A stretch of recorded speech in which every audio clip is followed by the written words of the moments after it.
Bonjour à tous, bienvenue sur l'Espace pour demain. Pour cette édition, les organisateurs, le SPACE et les chambres d'agriculture avec leurs partenaires, Agréthique BDI, le GIE Élevage de Bretagne, IDEL, Institut de l'Élevage, l'IFIP, Institut du Port, ITAVI, l'Institut technique de l'aviculture, ont retenu le bien-être animal comme sujet central de l'Espace pour demain.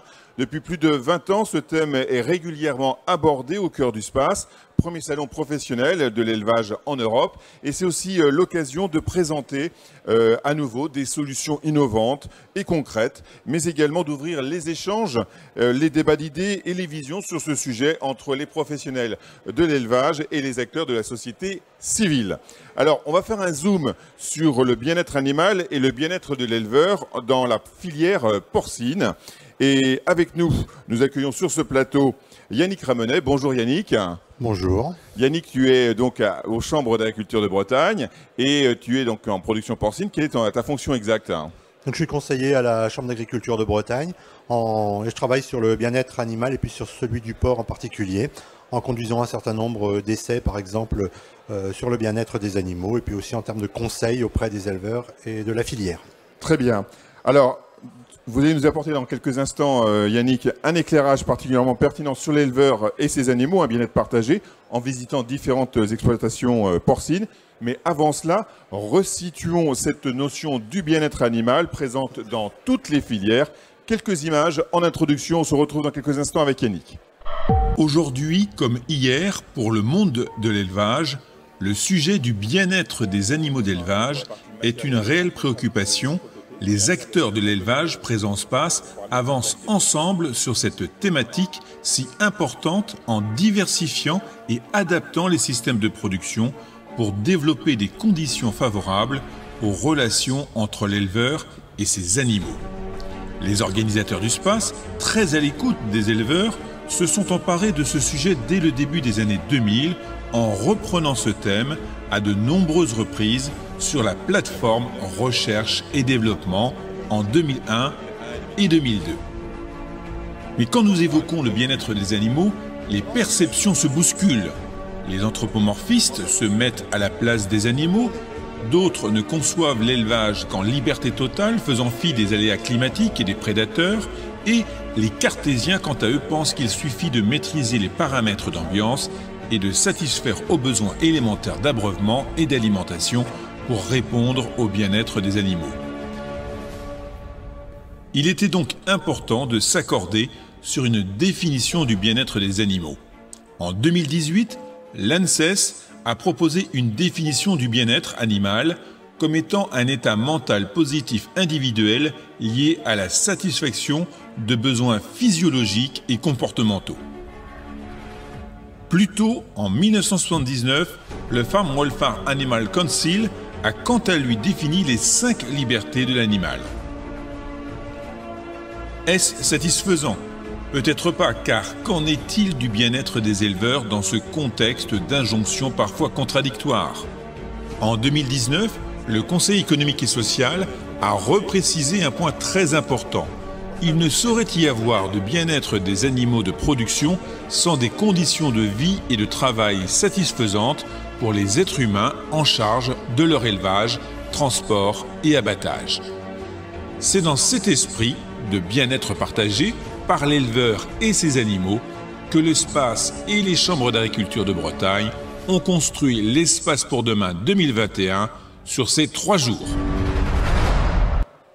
Et donc, nous zoomons sur le bien-être animal et le bien-être de l'éleveur dans la filière porcine en compagnie de Yannick Ramonet, Chambre d'agriculture Bretagne, production porcine.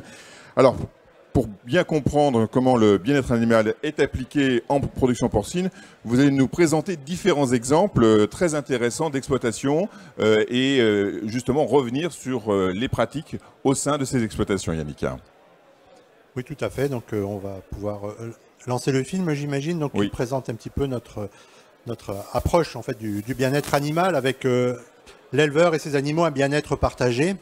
Et donc, ce qui nous semble important, c'est de repartir sur la définition du bien-être autour de l'absence de faim et de soif. Donc, l'alimentation et l'abreuvement des animaux est un point essentiel. L'absence d'inconfort avec les conditions de logement qui sont importantes à prendre en compte et la différenciation des aires de vie des animaux, par exemple. l'absence de peur et de stress qui peuvent en élevage se visualiser au travers de leurs relations que peuvent entretenir l'éleveur et ses animaux, l'absence de douleur, de lésions, de maladies, comme ici sur l'image, donc avec des mal entiers, qui est un sujet d'actualité dans nos élevages, ou les interventions préventives ou curatives auprès des animaux. L'essentiel étant de les mettre dans des bonnes conditions de logement pour que la santé des animaux soit atteinte.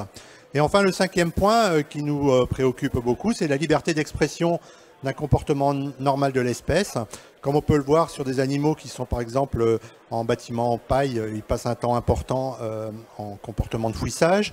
Ce sont des animaux aussi très sociaux. Et donc pour des bâtiments de type caillebotis, ce qu'on rencontre pour l'essentiel dans nos élevages en production porcine, on va enrichir le milieu avec différents objets que l'on aura l'occasion de décrire un petit peu plus tard. La relation à l'humain est très importante avec des interventions et puis des pratiques d'élevage qui favorisent finalement le bien-être et le contact entre l'éleveur et les personnes. Alors parlons justement de ces fameux matériaux manipulables, c'est des choses assez simples. Au départ, il y avait surtout la chaîne essentiellement. C'est ça. Donc en bâtiment litière, comme je l'ai dit précédemment, les animaux passent un temps important à fouir. Et en bâtiment de type caillebotis, on va enrichir le milieu avec différents objets, comme une chaîne métallique. Et puis on va raffiner le système un petit peu plus avec des objets de type des cordes, des objets en plastique ou à base d'amidon, qui vont permettre à l'animal d'exprimer son comportement d'exploration, son comportement de fouissage, de mordillement. Donc il va utiliser tous ces objets de façon importante et il passe un temps conséquent dans les bâtiments d'élevage à utiliser ces matériaux. Et dans le cadre de nos essais, nous avons travaillé justement à comptabiliser le temps passé par les animaux vers les différents objets et de vérifier s'il y a des objets qui sont plus utilisés que d'autres. L'objectif étant finalement de permettre à l'animal, dans un cas pareil, d'exprimer son comportement. Alors on va parler maintenant de la fameuse maternité liberté qui est également présentée sur cet espace pour demain. Là aussi c'est un travail de longue haleine qui a été mené par les instituts avant de développer vraiment ce projet. Donc les truies libres en maternité, le principe consiste à faire en sorte que l'animal ne soit plus bloqué dans une case pendant la phase de maternité, mais de lui permettre de bouger. Donc la case va être ouverte au bout de quelques jours qui suivent la mise bas. Et l'animal va pouvoir se retourner dans la case, comme on peut le voir sur l'image avec mon collègue Nicolas qui ouvre la case et permet à la truie de se libérer. Donc c'est un système sur lequel on travaille au niveau des chambres d'agriculture depuis pas loin de 20 ans et qui aujourd'hui se développe dans les élevages de production, dans les nouvelles maternités. Par contre, il y a un enjeu sur lequel il faut que l'on travaille, c'est justement les performances des animaux pour éviter tout simplement que la truie écrase ses porcelets lorsqu'elle se couche. Et donc on va devoir mettre en place des stratégies de conduite d'élevage, mais aussi des aspects de conception du bâtiment, comme des barres anti-couchage, comme des systèmes de niches qui permettent aux porcelets de se réfugier dans cet endroit qui est intéressant pour lui aussi sur le plan thermique, et faire en sorte de travailler justement pour éviter cette mortalité qui pourrait être excessive, et donc de favoriser à la fois le bien-être de la truie et le bien-être des porcelets, tout en prenant en compte aussi, et puis c'est le thème de notre plateforme, l'éleveur et ses animaux, un bien-être partagé, de prendre en compte aussi les conditions de travail pour les éleveurs en facilitant finalement l'entrée dans la case et faire en sorte qu'ils soient aussi protégés lorsqu'ils sont en contact des animaux. Et là, vous allez nous montrer justement différents types de logements, parce que c'est vrai que ça évolue beaucoup, la réalisation et la conception des bâtiments en port. Donc, parmi la définition du bien-être animal, les conditions de logement font partie importante en fait des conditions de vie des animaux. Et donc on travaille, et puis l'exemple qui est présenté, c'est un éleveur qui a mis en place un système de post-sevrage avec des aires différenciées en fonction, pour avoir des climats différents à l'échelle d'une case et permettre à l'animal de retrouver des conditions d'ambiance et conditions thermiques qui lui sont favorables, ce qui est bon pour son bien-être, mais qui est bon aussi pour ses performances de croissance. C'est la mise en place aussi, comme on voit sur l'image, de systèmes de brumisation dans les bâtiments d'élevage qui vont permettre finalement d'adapter le climat aux conditions thermiques du moment. Alors voilà, des exemples de bâtiments avec des évolutions de ces bâtiments en fonction des années qui passent et puis des nécessités de prendre en compte le bien-être animal. Donc la filière porcine est engagée aujourd'hui dans toute une réflexion pour repenser un certain nombre de bâtiments d'élevage autour de l'idée du bien-être animal en enrichissant le milieu, en ayant des bâtiments qui peuvent être plus ouverts sur l'extérieur, plus lumineux, avec des volumes plus importants.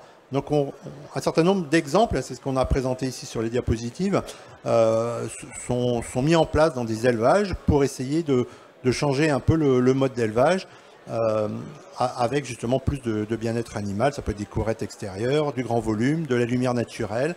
Et donc on assiste aujourd'hui dans à peu près auprès de tous les groupements de producteurs de porc à des réflexions autour de l'évolution de ces bâtiments d'élevage. Et au niveau des chambres d'agriculture, au travers du projet BP 2022, nous travaillons finalement sur la coordination en fait, de ces projets au niveau breton. Merci pour ces premières précisions, Yannick. Et on va se diriger vers la partie matérielle, donc tranquillement ici sur l'espace pour demain, pour justement évoquer les différents matériels ici présentés, ici exposés. Vous avez d'abord souhaité mettre en avant la fameuse case maternité liberté que l'on a évoquée tout à l'heure, qu'on a présentée. Alors, quel est l'intérêt de montrer cette case en vrai? On a parfois du mal à se la représenter en termes de dimension également, par exemple. L'intérêt de la montrer, c'est qu'on voit en fait à quoi ça ressemble en termes de surface. Donc ce sont des cases qui sont plus grandes que des cases conventionnelles où les animaux sont bloqués, donc qui engendrent aussi des surcoûts importants. Donc c'est important quand même de voir. Et c'est aussi de montrer un peu tous les détails très pratiques qui nous permettent de travailler sur justement l'aménagement de la case pour faire en sorte de différencier les aires de vie. Par exemple, on voit une niche chauffée dans cette case-là. On voit le type de sol, c'est un sujet important sur lequel on travaille pour éviter par exemple des problèmes de glissance au niveau du sol. C'est des systèmes de barres anti-écrasement qui vont permettre aussi aux porcelets de se réfugier et d'éviter justement que la truie les écrase lorsqu'elle se couche. Donc c'est plein de petits détails. Et la réussite de ce type de case, finalement, c'est l'association de tous ces petits détails qui vont faire en sorte que le bâtiment, l'aménagement soit bien conçu et qu'il soit mis aussi en relation avec une conduite d'élevage, c'est-à-dire des pratiques de libération des animaux, par exemple, de sélection, etc., qui vont permettre finalement aussi de favoriser ce mode d'élevage avec des truies libres en maternité. Alors, vous avez souhaité également nous reparler et nous mettre en avant un certain nombre de matériaux qui sont mis en avant aujourd'hui. C'est les objets manipulables. Donc, on en a parlé tout à l'heure. On les a vus également à l'image. Là, on les voit en vrai. Ça peut être des objets très simples, comme des morceaux de bois, tout simples, qui sont mâchouillés, en fait, par la... Donc, on a représenté ici une collection de différents matériaux qui sont mis en place dans les élevages pour justement permettre à l'animal d'explorer son comportement de mâchouillement, d'exploration. Donc il y a des objets qui sont classés en matériaux d'intérêt minime, comme par exemple une chaîne métallique, qui est représentée plutôt ici. Voilà, ici. Des objets d'intérêt sous-optimaux, comme des morceaux de bois ou des objets en caoutchouc ou des objets d'origine de type amidon. Et donc les éleveurs doivent aujourd'hui, pour des raisons aussi réglementaires, sélectionner un certain nombre de ces matériaux et les mettre en place dans les élevages pour que les animaux expriment ces comportements. Et nous, notre travail au niveau des chambres d'agriculture, c'est déjà de pouvoir quantifier, qualifier ces différents types de matériaux. Sont-ils utilisés par les animaux? C'est quand même la question de fond qu'on peut se poser en termes de bien-être animal. Et on a vu que oui, on a vu qu'ils appréciaient ce type de matériaux. Et tout à fait. Et quand on regarde par exemple le bois, de quelle manière il a été mâchouillé par des animaux, on se rend compte que ce sont des objets qui sont utilisés par les animaux, donc qui sont favorables à leur bien-être. Très bien.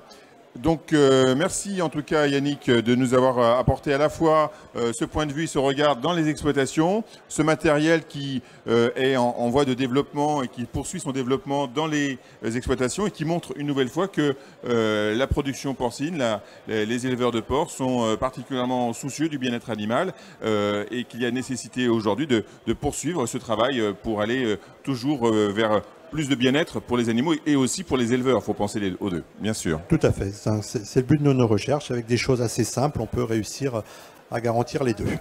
Très bien. Merci en tout cas et à bientôt ici sur l'Espace pour demain pour parler à nouveau du bien-être des animaux et du bien-être de l'éleveur et ses animaux un bien-être partagé. Merci.